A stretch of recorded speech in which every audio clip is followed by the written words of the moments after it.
Hi,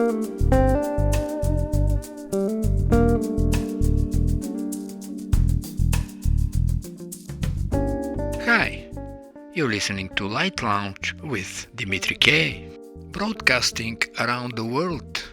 Award winners and emerging artists from the city beautiful Orlando, Florida.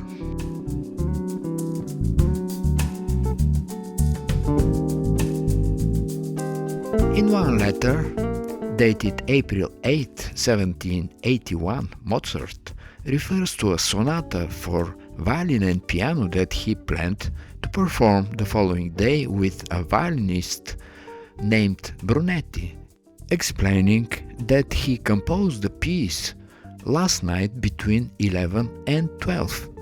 He goes on to write, "So that I can be done, I've only written out the accompaniments for Brunetti and kept my piano part in my head."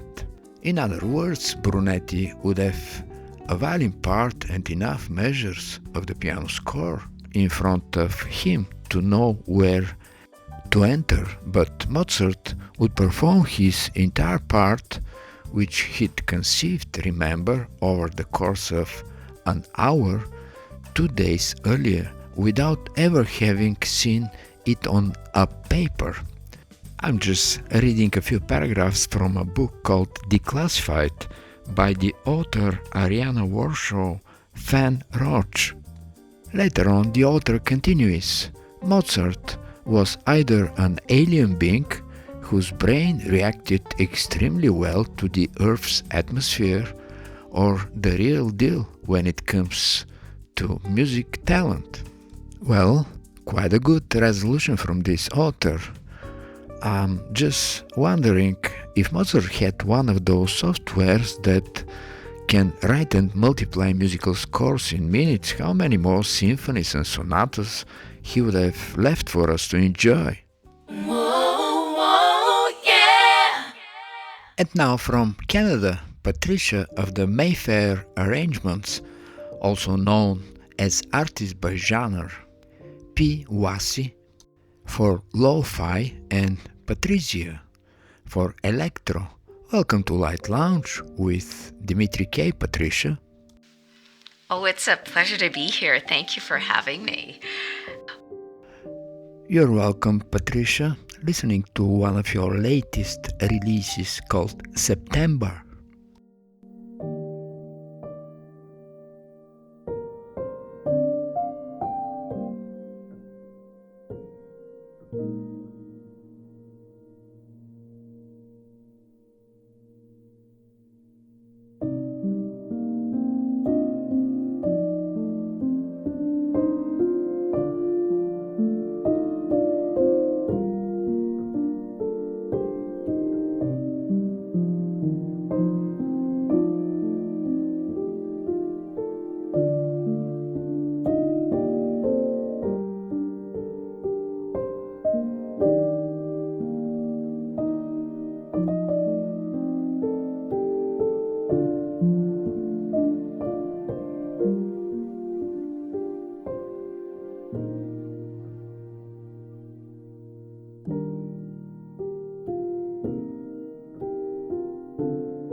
September is one piece out of the repertoire of Earth, Wind and Fire. How did you decide to interpret it for a piano? Well, I decided because my catalog of music is basically, soft and delicate in tone. So for me to all of a sudden turn around and do a funky Earth, Wind, and Fire cover, it just wouldn't make any sense. But what I could do is slow it right down. And that is what transpired. I decided I'm going to turn it into a sleepy, dreamy lullaby kind of cover. Okay, let's try it. That's what Dean Capone, fabulous producer that I work with from 3K Static, he's always game for trying something new. And you might not even recognize it to be Earth, Wind, and Fire September, but that's okay. That melody, the original melody, is so beautiful that it just brings a whole new life to the song in a different way. Beautiful it is, and you took it on another personal level. Congrats for that. Your life has been piano bound at an early age in Winnipeg, Manitoba, Canada, then with natural transition to Royal Conservatory of Music curriculum with early exams, live performances, competitions and festivals, and now here you are, submitting for nomination two pieces where you are utilizing a soft felt piano sound. Tell us something more about this one. Your composition, That Summer.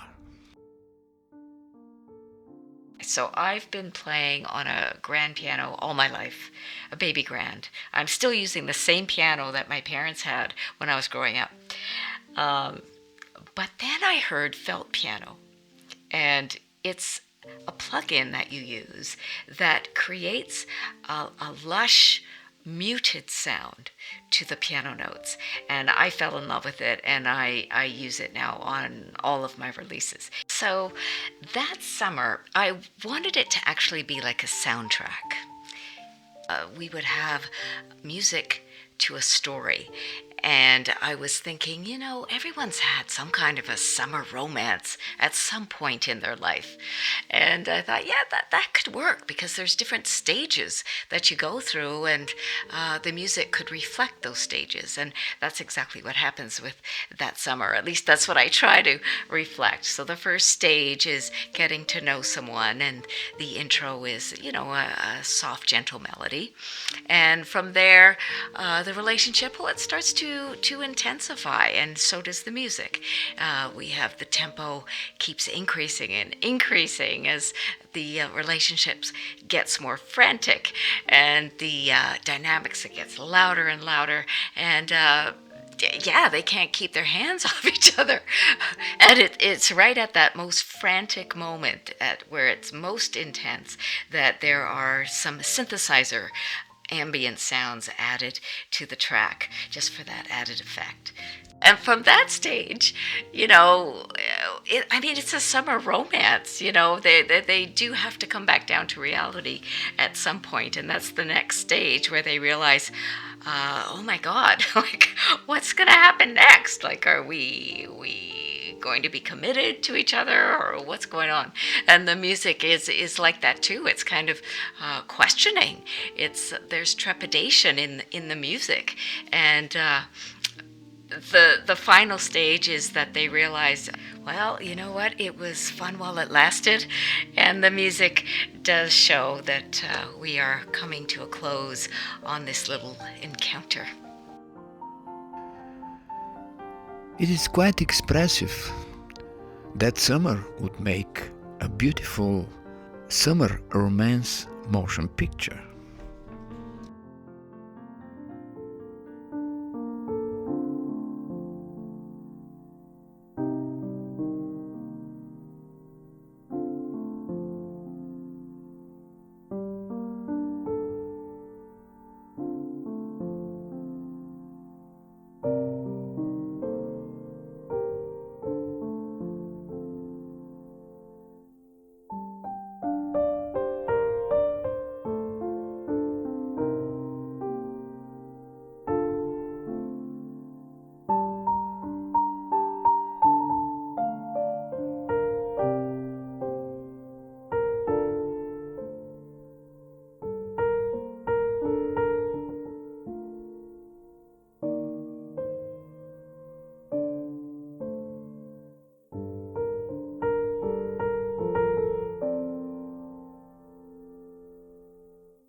Both your pieces, That Summer and Demites, are crystal, fluid, and airy, set on notes as a painter would spontaneously place a few colors on a painting and yet written for different reasons.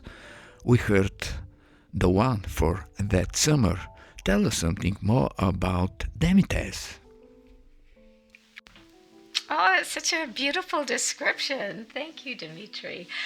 Um, Demitas. Well, when I was composing this album, it's called Me, You, and the View, the album, I was at this little cottage in northern Ontario overlooking a beautiful lake. And I would consume a lot of espressos in this little demi-tasse cup. And I thought, I need to do a song, an ode to coffee, because I just love it so much. It is really strange the way demi-tasse came to be, because it just happened. And I did have in my mind that I wanted a blend between no pun intended, a blend between a true classical traditional sound and a contemporary lyrical melody. I wanted to blend those two concepts together. And Demi-Tasse ends up being so fast. But that's because of all the espressos I was drinking. Because normally, if you know my music, it's very slow. It's very gentle and tame. So it's a total anomaly. It's quite of excitement a cup of espresso can do. Let's enjoy Demi-Tasse.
Your reviews speak eloquently about your music, quoting one, manifests something so compelling that it leaves you waiting side by side with a flavor of great anticipation of what is to come. And another one, a delightful memory-filled oasis that any listener can wander through whilst listening to this most charming solo piano narrative. My question is, unless ideas are caught on a paper or recorded, they do not get to the listener. How does that process works for you? Oh, that's thanks to Steve Shepard. He did such a lovely review for me. Where does it come from? Well, usually I have a concept in mind before I start playing. So, for instance, with Demi-Tasse, all kidding aside about the liters of caffeine consumed, I knew I wanted to have a traditional classical sound mixed with a melody that you could hum. I didn't want to have a song that was going off into all these different tangents. I wanted the melody to stay intact and just embellish a little bit more, but not to veer off into different directions. So that was my thinking for Demi-Tasse. no hook, no hit. You have to be able to sing the melody. Oh, that's a good question. And you have the good answer. No hook, no hit. Listening to Love Locked.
You work in 3 different genres in the Mayfair arrangements for contemporary classical, which is your submission, and as P. Wasi for lo-fi, and Patricia for electro.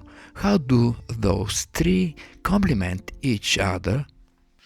My very first recording for streaming sites was a lo-fi track called Somebody.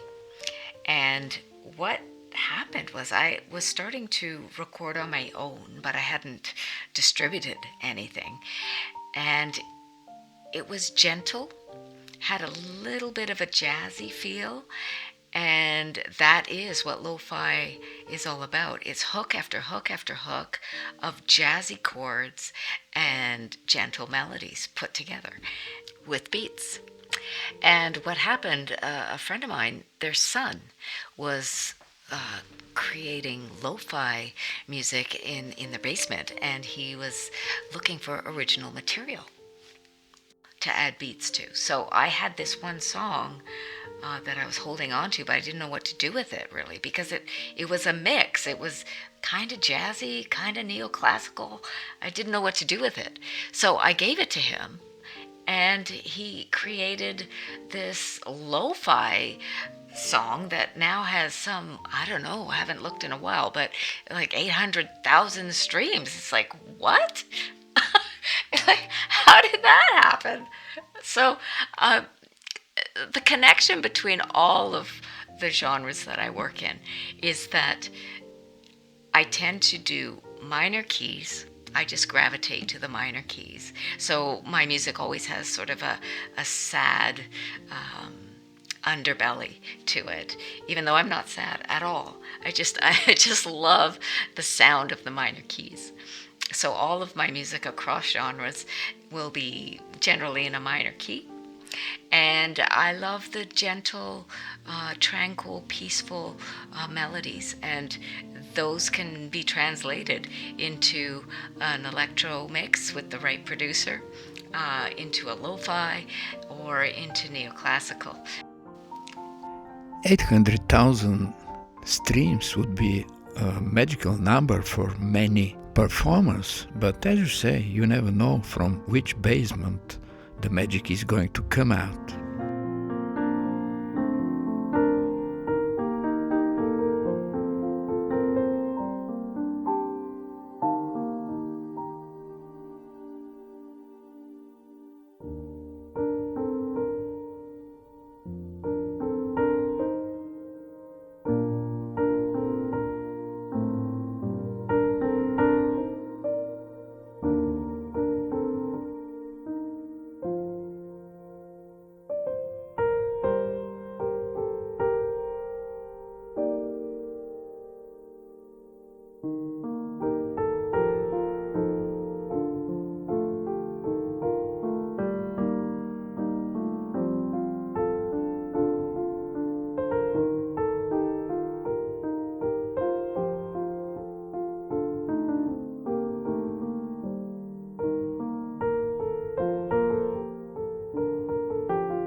You won awards at the Intercontinental Music Awards, won gold at the LIT Music Awards.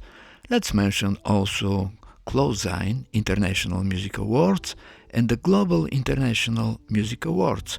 How encouraging are those for your creativity? Oh, it's huge. It's validity. You always want to feel that your work is valid. It boosts your morale. It makes you want to push harder. It makes you want to do more. It's critical. My recommendation to artists is, fill out every submission you can to win as many awards as you can, because it's gives you a fabulous boost. I totally agree. Validation is a great driving force.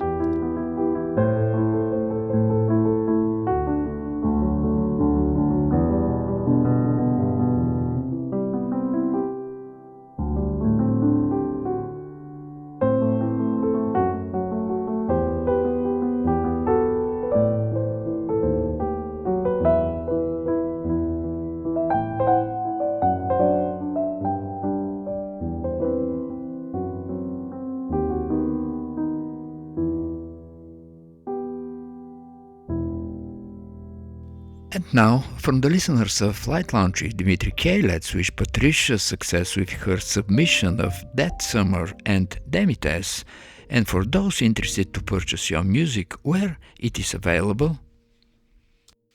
Oh, well, thank you for having me. I so enjoyed talking with you. And my music is available on all the major streaming sites. So thank you for listening.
Life is better than listening to a commercial radio station playing endlessly a few resembling songs. If you feel that way, you came at the right place. Light Lounge with Dimitri K plays the best award winners and independent artists around the world. Our quest for exciting new music and its creators continues in the first part from Canada to Tokyo and Japan. Aco Takenaka is a Tokyo-based singer and songwriter whose seven-colored shamanic voices, rooted in an ancestral stream, reawakens ancient chants within contemporary soundscapes. sharing music as living prayer. Welcome to Light Lounge with Dimitri K. Aco. Thank you so much, Dimitri, for that beautiful introduction. It's truly an honor to be here with you and your listeners. My journey with music has always been about remembering the voices of our ancestors and the vibration of our source of life. Through singing, I wish to share space where we can gently reconnect better with ourselves and with Mother Earth. And with that prayer in mind, I'm going to play Ocean. From the new release of Aco Takenaka, Ancient Seeds, we're listening to Ocean.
As the story goes, Ocean revives a traditional Yoruba song to the water goddess ocean, unfolding as a tapestry of ancestral chant.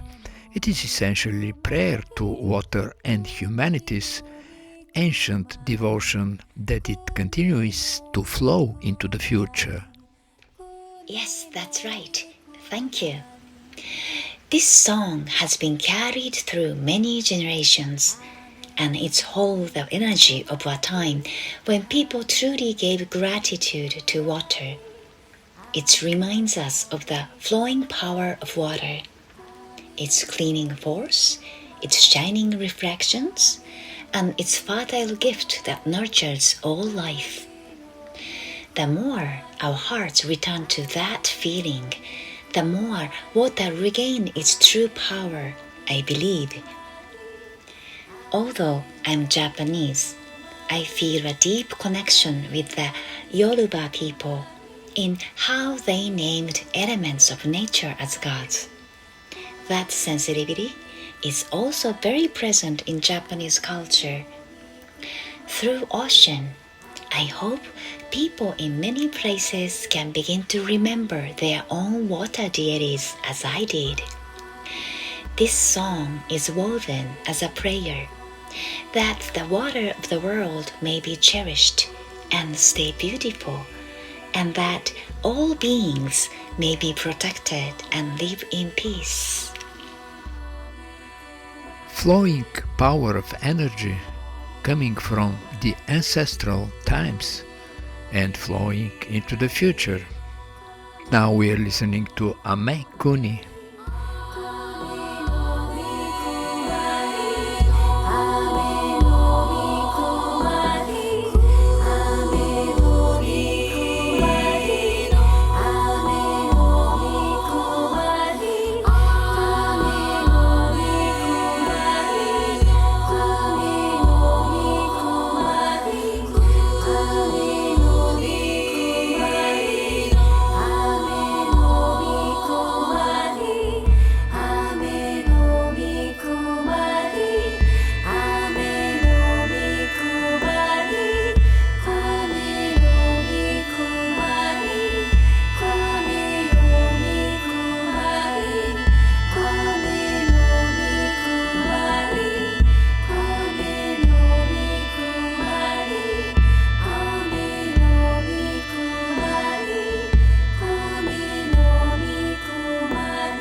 Awesome was produced in collaboration with Toshioki Omori, a renowned Japanese anime and film composer.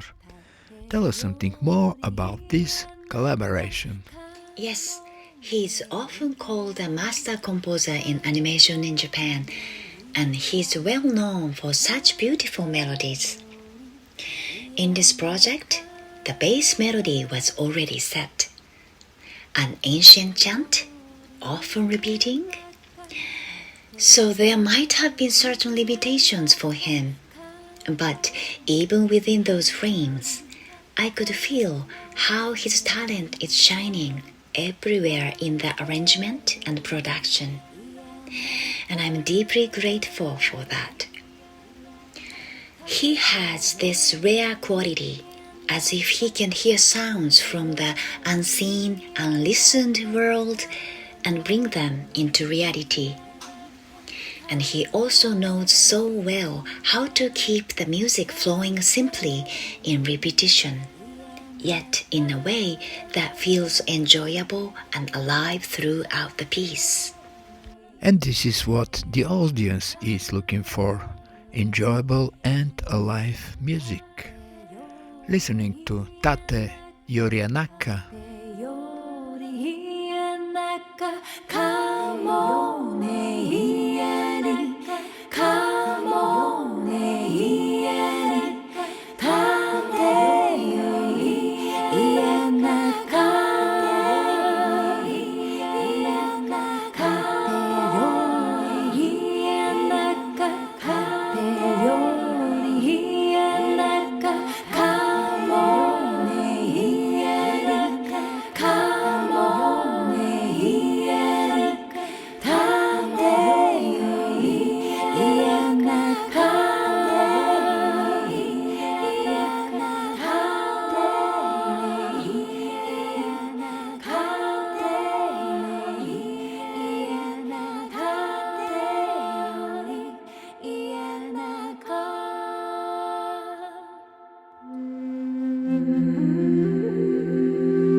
Aco Takenaka's album Dear My Land earned recognition on the Grammys ballot for Best New Age Album and Best New Artist, while her debut, Moon Chant, was featured as a frequent players artist on Pandora Radio. The single Oxum debuted at number 1 on the MMD singles chart upon its release. Her music video Oyasumi was honored internationally at Cannes Short Film Festival, the UK's International Music Awards and the Los Angeles International Children's Film Festival. You are Tokyo-based, and yet your music was able to catch the world vibrations and reach listeners worldwide. How does that resonate with you? Thank you. It truly means so much to me. When I see that what I'm working on reaches someone, I feel very grateful, very supported. At the same time, many of my songs are about prayer and praise to nature. And I realize again and again that these feelings are universal beyond the borders or race. When people in different parts of the world respond to my songs, I feel it is not about me, but about something ancient within all of us being remembered. We are all vibration, and the sound of the deepest truth resonates with people across cultures naturally. Yes, you're so right. Music has universal language that unifies us on different levels. And the one that we are listening to, Tohokami Emitame, reminds so much the Bulgarian folk music too.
Your critics say that awesome is breath of sonic fresh air, confident, soulful, and filled with peaceful energy.